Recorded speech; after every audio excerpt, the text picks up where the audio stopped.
Assalamualaikum warahmatullahi wabarakatuh dan selamat sejahtera. Saya Muhammad Nabil Aqua bin Karamizi, hos anda pada hari ini. Duduk je saya di sini ingin membicarakan tentang study, stres dan juga sunyi di kalangan pelajar. Apa cerita sebenarnya di balik senyuman pelajar pada hari ini? Kita akan rungkaikan seterusnya. Saya hari ini tidak kesorangan. Saya bersama dengan tetamu jemputan iaitu sahabat saya sendiri, Iqmal Hanafi. Assalamualaikum, salam sejahtera. Pertama sekali terima kasih kepada moderator kerana menjemput saya untuk memberikan talk lah, bercakap dalam podcast kali ini. Jadi nama saya Iqmal Hanafi. Sekarang saya berumur 20 tahun, seorang pelajar, mahasiswa dari Universiti Pendidikan Sultan Idris ataupun UPSI. Nabil secara personally kenal saya sebagai seorang kawan, seorang teman, seorang sahabat di UPSI. Jadi Nabil tahulah macam mana apa hubungan saya dengan rakan-rakan di sekitar saya, dan saya pun macam mana. Jadi apa yang membuatkan saya layak, saya kenal ramai kawan yang mengalami kemurungan, yang menunjukkan tanda-tanda awal walaupun tidak mengalami kemurungan. Dan juga saya sendiri secara personally merasakan tanda-tanda kemurungan juga. Tapi alhamdulillah saya sudah sehat, dan malangnya ada rakan-rakan saya yang masih belum recover daripada sakit mental tersebut lah. Terima kasih Iqmal atas perkongsian yang sangat hebatlah, dan saya pun tak ragu-ragu nak jemput dia. Okey. Dan saya tertarik dengan yang dia kata, Iqmal kata yang Iqmal pernah sendiri rasa kemurungan tu. So boleh tak Iqmal ceritakan apa yang terjadi, apa yang difikirkan pada waktu tu? Jadi cerita ni dia bermula beberapa tahun lalu lah, berkaitan dengan pelajaran, dan memang semua pelajar lah boleh relate kan dengan betul. Kita pun student. Tapi ada student yang okay, dia boleh handle benda tu. Ada student yang tak boleh handle. Jadi saya kadang-kadang lah, mestilah ada kita pun apa yang kita buat tu kita dah dapat handle. Contohnya macam assignment, tugasan ataupun tanggungjawab lah, komitmen. Contoh macam komitmen, macam saya sendiri, saya masuk SISPA, ketahanan awam lah. Jadi ada yang lain sukses, palapis. Alhamdulillah SISPA kurang sikit berbanding sukses dengan palapis. Tapi ada kawan saya yang saya tengok palapis memang keras lah, dan itu sedikit sebanyak membuatkan dia murung sikit lah. Tapi pertanyaan tadi berkaitan dengan saya, apa yang membuatkan saya murung kan ketika tu. Jadi ketika tu assignment banyak betul. Banyak betul. Lepas tu SISPA memang ada buat juga kelas dengan kawan atau semua tu, ada kursus lah. Jadi masa tu ada kursus FRLS. Jadi FRLS tu First Respondent Life Support. First Respondent Life Support. Itu kursus. Lepas tu time tu dekat dengan final exam. Jadi maknanya dalam week 13-14 lah. Sebagai persediaan untuk FRLS. FRLS after exam. Faham. Jadi kita kena fikir FRLS, kena fikir lagi dengan exam. Betul juga. Lepas tu biasalah kan time exam kita mestilah study kan. Betul. Tapi time study tu pun kita terfikir pasal FRLS semua tu kan. Jadi itu buatkan saya murung. Tapi ini bukanlah murung yang betul-betul teruk, yang sampai kena pergi hospital, jumpa psikiatrik, Cakap sorang-sorang. Bukanlah. Ini setakat yang saya sendiri perasan bila saya duduk, saya macam termenung, terfikir. Lepas tu kawan saya tegur, "Mal, kau kenapa?" Baru saya sedar diri, macam itulah. Jadi maknanya kemurungan ni dia lebih kepada macam kita tak sedar pula apa yang berlaku pada waktu tu. Itu salah satu efek dia lah, murung. Jadi murung ni dia macam kita banyak fikir. Kita fikir ni, lepas tu ini kalau ini settle ada benda lain lagi. Jadi kita punya kepala tu constant pressure. Kita punya otak tu constant berfikir secara berterusan, berpikir tiada rehat. Itu pun membuatkan susah tidur, insomnia lah. Insomnia. Boleh buat kita pun macam kurang selera makan. Jadi Sebab kita fikir. ada beberapa kawan saya memang begitu, memang jenis begitu, yang ada sibuk apa-apa, makanlah, nantilah settle dulu nih, gitu. Saya pun kadang-kadang gitu, tapi sekali sekala tak apalah, tapi janganlah selalu. Jangan selalu, betul, bahaya. Nanti kesihatan boleh merundum. Mungkin kita punya pelajaran makin bagus, mungkin kita study lewat malam mungkin, tapi dia mestilah ada side effect kan, tidur lewat apa semua tu. Jadi itu satu kebimbangan lah dalam kalangan pelajar. Faham? Jadi tu dia punya punca lah. Okay. So dari pendapat kamu Iqmal sendiri lah, apa punca dia yang menyebabkan pelajar dekat dalam, tak jangan ambil opsi, kita ambil satu Malaysia terus. Pelajar-pelajar ni boleh keburungan. Punca utama dia lah yang kamu tahu, yang kamu rasa. Bagi saya lah kan, punca utama based on experience lah, apa yang saya nampak dengan kawan saya yang tadi, dengan ada lagi lah beberapa, dengan saya sendiri, tekanan, pressure. Jadi pressure tu dari mana-mana pun memang ada pressure lah kan. Dari kawan kita, boleh pressure kita dari family kita, dari cikgu kita. Jadi pressure tu bukan je pressure dari pelajaran. Bagi saya pelajaran tu itu ke arah yang lebih spesifik lah. Tapi secara general pressure yang memang buatkan kita murung. Contoh assignment, ditekan-tekan, bila mau submit, bila mau buat kerja ni, bila mau meeting, apa semua tu. Jadi itu boleh buat kita murung lah. Lepas tu kalau ikut sukan, bila mau training pun satu hal lagi, mental health kena jaga. Kita punya physical pun kena jaga. Lagi-lagi kalau injured, overthinking lagi. Overthinking berkaitan, aduh bolehkah aku bertahan untuk tournament apa semua tu. Betul juga. Macam sebelum ni saya ikut Masum untuk universiti. Jadi kena training lah kan. Betul. Training injured. Sudah injured, ini serious talk. Kami ada session untuk periksa mental health. Oh ada? Ada. Sebelum tournament ke? Sebelum tournament. Oh ada. Jadi kami training camp selama seminggu ke 2 minggu. Saya dah ingat. Tapi ada training camp di UPSI lah. Kami training camp, lepas tu sesi terakhir tu mental health. Sesi mental health. Jadi mental health tu dibuatlah, kami kerja kumpulan, kena buat ni. Lepas tu diorang pun check lah, oh ni dia ni begini, dia ni cepat marah, dia ni begini, gitulah kan. Ada assessment lah. Lepas tu kami ada meeting dengan sensei, sebab saya ikut karate. Meeting tu selepas mental health tu. Oh okey. Jadi yang kakak yang assess kami punya mental health tu, dia yalah ada laporan lah kan. Dia tunjukkan lah dengan sensei kami, dengan kami punya coach tu. Dia tunjuk, teruk lah. Oh, kamu pergi teruk? Kami semua teruk. Oh, show.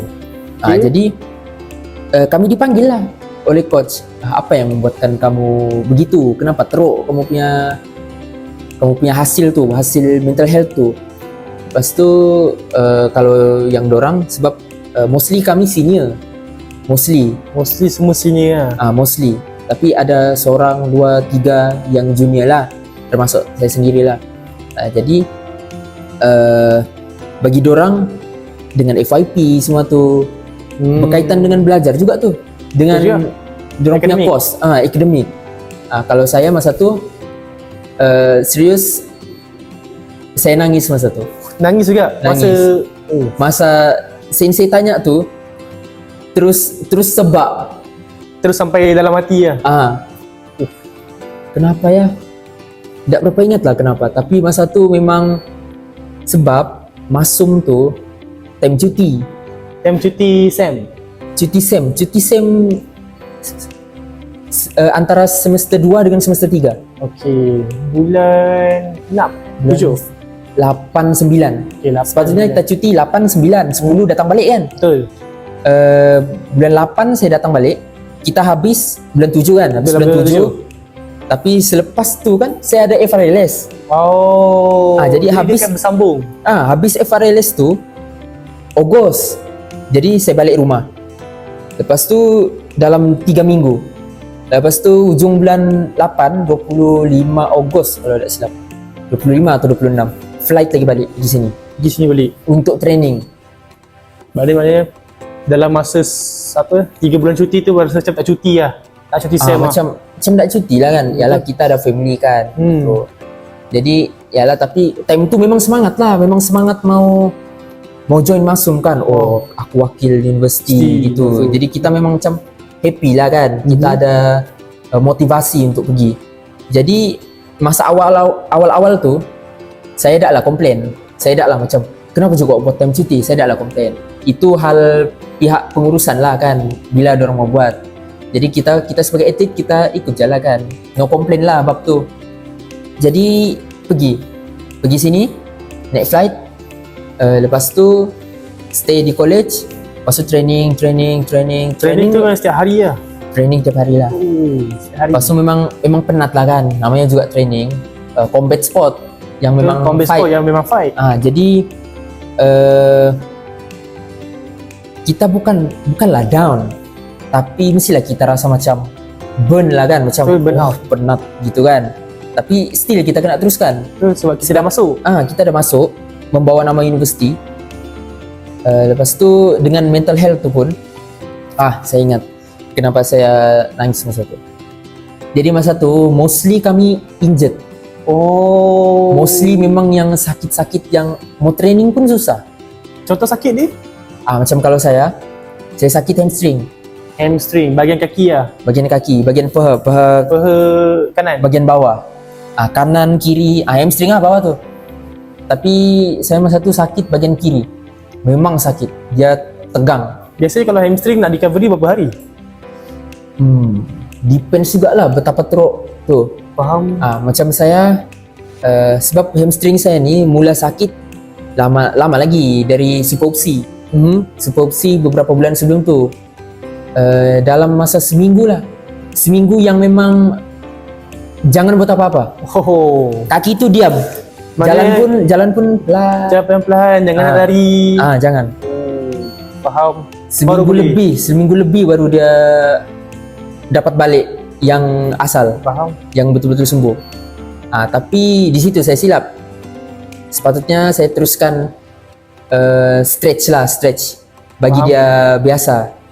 Sebab itu injured tu berlaku dari kurangnya latihan, dari kurangnya pemanasan gitu. Jadi itulah yang membuatkan saya macam aku sudah datang sini training injured, risau yang injured tu berterusan, tak dapat perform. Saya risau yang itu, tak dapat perform. Jadi moral down sebab takut tak dapat perform lah. Jadi kemurungan. Ya. Tapi dia bukanlah murung yang teruk. Dia sebab yang teruk yang memang berpanjangan, yang memang berterusan murung. Ini dia jangka panjang lah kalau yang teruk. Ya. Kalau jangka pendek dia lebih pada macam kita risau pada waktu pada nak waktu main tu saja. Faham. So selepas yang jumpa sensi tu, yang nangis tu, apa jadi lepas tu? Lepas tu yalah saya pun tak dapat tahan sebab tu. Lepas je lah. Lepas tu saya minta excuse, pergi toilet apa semua, cuci muka, datang balik. Lepas tu bersurai. Lepas tu sensei panggil, dia cakaplah dengan saya, kenapa? Okey Kamal. Lepas tu saya bagi tahu lah yang risau apa semua tu. Lepas tu dia cakap, tak apa gitu, buat je yang terbaik. Jadi sekarang kau sebab time tu kan habis sudah kan. Habis sudah, yang mental health tu yang last. Jadi sensei bagi tahu lah, okey sekarang kau fokus ya dengan kau punya recovery. Kau call kau punya parents, minta nasihat apa semua, tolong doakan. Dan itulah yang saya buat. Saya call diorang, saya minta tolong doakan, tolong beri kata semangat lah gitu. Dan ya berhasil lah. Jadi basically kena open up lah. Faham. Lebih pada, jadi sebenarnya langkah menerangkan ini dia lebih kepada kita kena open up lah. Kita jangan simpan perasaan tu kita sendiri tahu. Kita kena open up lah. Kita kena sedar yang kita tu dalam masalah. Jadi bila sebab kadang ada orang yang dia tak tahu lah kenapa, mungkin egonya tinggi. Dia malas mau, dia bukanlah malas, dia tahu dia murung, tapi dia macam bukan murung gitu. Dia paksa diri macam dia paksa diri, aku okey. Sebenarnya tak okey gitu. Jadi ini bukan masalah kau okey atau tak okey. Ini masalah orang nampak kau tu okey tak okey. Betul. Ini bukan apa yang kau pikir. Ini apa yang orang pikir. Orang nampak yang kita murung. Kita tak okey. Jadi bila ditanya, kau cakap je apa yang kau risau. Walaupun kita risau, tapi kita okey yang kita tu risau. Tapi bahaya lah. Bahaya juga. Sebab dia kalau makin lama makin begitu, dia makin bertumpuk, makin teruk jadinya. Betul. Jadi better open up tu awal lah.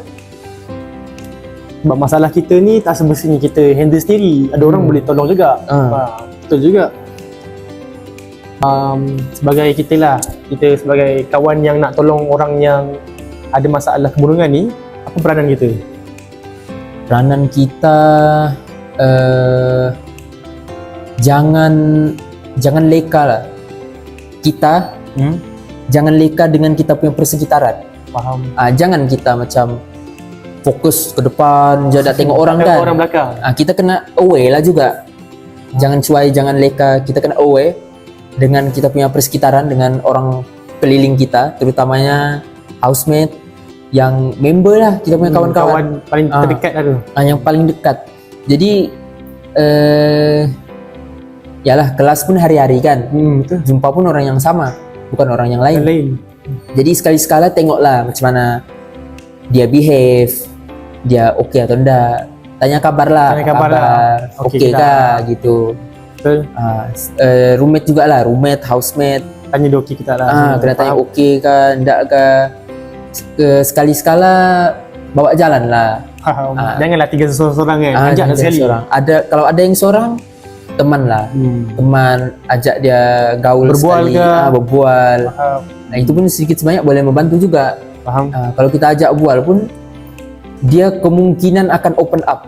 Faham. Sebab kita akan open up dengan orang yang kita selesa. Betul. Contoh macam parents, cikgu, kawan, adik-beradik.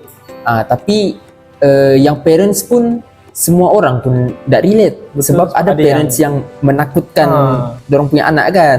Jadi anak pun macam tak berani lah mau open up. Sebab ada kawan saya memang dia open up dengan parentsnya. Lepas tu parentsnya cakap macam, alah janganlah lemah semangat gitu macam.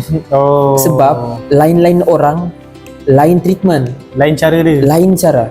Jadi walaupun kita cakap buruk untuk dia, untuk push dia lagi jauh, ada yang betul-betul ambil ke hati. Itu yang buatkan dia terus down. Faham. Jadi daripada dia terus naik, dia terus down. Daripada dia down, dia minta untuk naik, dia makin down. Faham. Gitu.